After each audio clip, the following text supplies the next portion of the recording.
रहमान रहीम। अस्सलामुअलैकुम।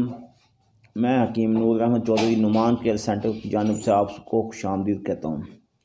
नाज़रीन, सबसे पहले आपसे गुजारिश है कि आप मेरे इस चैनल को सब्सक्राइब करें और साथ ही बेल आइकॉन के बटन को प्रेस करें ताकि हर आने वाली नई वीडियो आप तक बर वक्त पहुँचती रहे। ये वीडियो मैंने कुछ अर्सा पहले भी अपलोड की थी और कुछ होता है ये कि सांप का वीडियो नीचे चली जाती है, बाद लोगों की नज़रों में नहीं आती, इसलिए लोगों के कहने पर दोबारा मैं वीडियो अपलोड कर रहा हूँ। तो इस जो आपके सामने अशिया पड़ी हैं, इनके देखने में ये आम सी चीज़ें, मगर रिज़ल्ट के एतबार से, मेयार के एतबार से इंतहा दर्जे 100% है। और जिन लोगों ने ये नुस्खा इस्तेमाल किया, अल्लाह ताला के फजल से उनको 100% गारंटी के साथ रिज़ल्ट मिला। तरीका मैं आपको बता देना चाहता हूँ, तरीका आप सुन लें। ये इनमें से 3 चीज़ें मेरे पास इस वक्त टेबल पर पड़ी हैं। सबसे पहले आप देख रहे हैं, ये दही है इस प्लेट में, ये केले हैं और ये छिलका इसबगोल है। इसको सबूस भी कहते हैं, छिलका भी कहते हैं।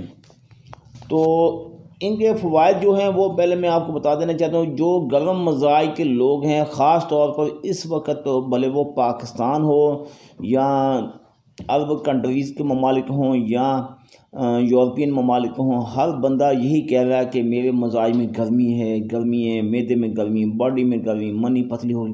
यानी कि हर शख्स इंतहा दर्जे गर्म अशिया इस्तेमाल कर रहा है, फास्ट फूड इस्तेमाल कर रहा है। अब मैं आपको डिटेल बता दूँ। पाकिस्तान में 2 मौसम पाए जाते हैं, सर्दी गर्मी के, तकरीबन आम हालात के मुताबिक। पाकिस्तान में अक्सरियत वो तकरीबन 70% जो तादाद है वो गर्मी का वावेला करती है।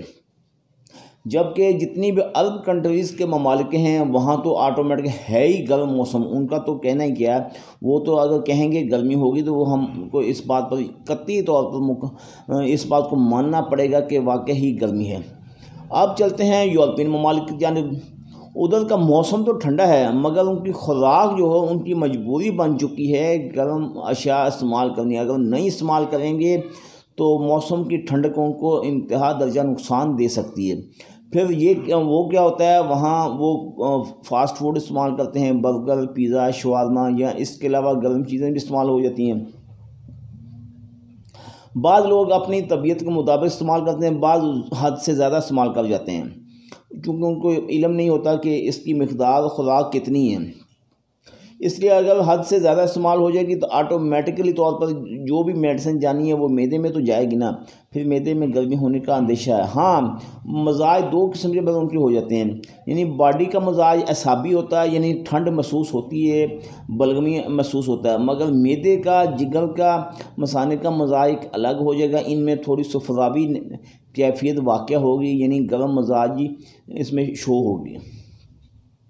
फिर इन हालात में क्या होता है कि बाद लोगों की मनी पतली हो जाती है, बाद लोगों को बवासीर की शिकायत हो जाती है, बाद लोगों का मैदा डिस्टर्ब हो जाता है। यानी हर बंदे का अपना अपना अलग मसला है। ये लाजमी नहीं कि सभी मसाइल एक ही बंदे में हों।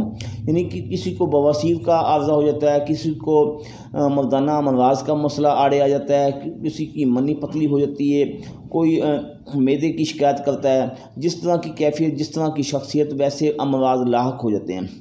ये जो नुस्खा है ये सबसे पहले आपके मैदे को ठीक करेगा।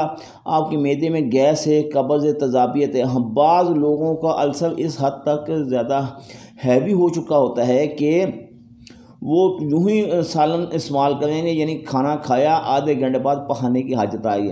फिर अगर चाय पी ली तब भी खाना पखाने की हाजत हो। फिर अगर एक समोसा या बर्गर, पिज़्ज़ा, शवारमा खा लिया तब भी, यानी कि जितनी दफ़ा वो मिर्च मसाले वाली कोई चीज़ खाएंगे, यहाँ तक 2 पकौड़े तक भी उन्हें खाएंगे, तब भी पखाने की आधे घंटे बाद हाजत हो जाएगी। ये मैदे के अल्सर की शदीद अलामत है। इसके अलावा बाद लोग जिनके गर्म इलाकों में जो हैं उनको बवासीर की भी शिकायत होती है। इस नुस्खे के इस्तेमाल करने से उनकी बवासीर ख़त्म हो जाएगी।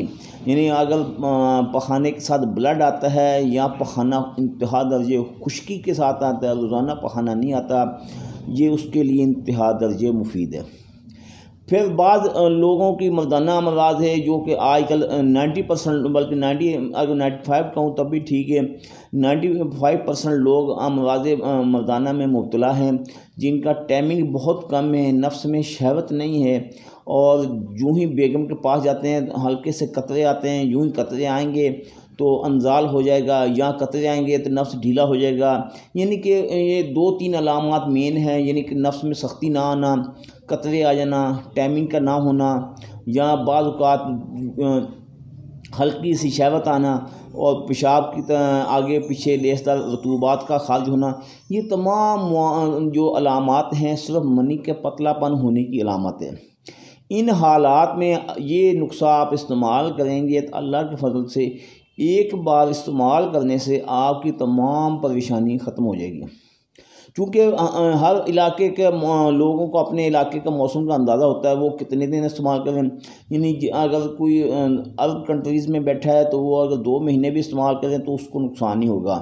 यूरोपियन ममालिक के लोग चंद दिन इस्तेमाल करें, क्योंकि मौसम की नोयत को भी हमने मद्देनज़र रखना है, उसके मुताबिक इस्तेमाल करेंगे तब भी ठीक है। पाकिस्तान के जो इलाके के रहने वाले हैं वो जितने दिन भले महीना 1.5 महीना इस्तेमाल करें तब भी उनके लिए ठीक है। जो बंदा बीमार होता है उसकी नोयत एक अलग टॉपिक की होती है, उसके मुताबिक आप इस्तेमाल करते जाएंगे तो अल्लाह के फजल से आप, बाद लोग मेरे दूर दराज के देहातों में होते हैं, उनकी तिब्बी सहूलियात का मिलना थोड़ा मुश्किल हो जाता है, ये घर बैठे आप अपना इलाज कर सकते हैं। ये जो वीडियो मैंने अपलोड कर रहा हूँ ये सदका जारिया समझ के, यानी इलाज का इलाज और ग़िज़ा की ग़िज़ा है, तो इसको अपने ग्रुप्स में शेयर करें, ज़्यादा से ज़्यादा शेयर करें। जितने लोग इसको देखेंगे इसमें आपका भी हिस्सा होगा, हमें भी सदका जारिया के हिसाब से सवाब मिलेगा। अल्लाह ताला आपको अपनी हिफ्ज़-ओ-मान में रखे, दुआओं में याद रखना। अल्लाह हाफ़िज़।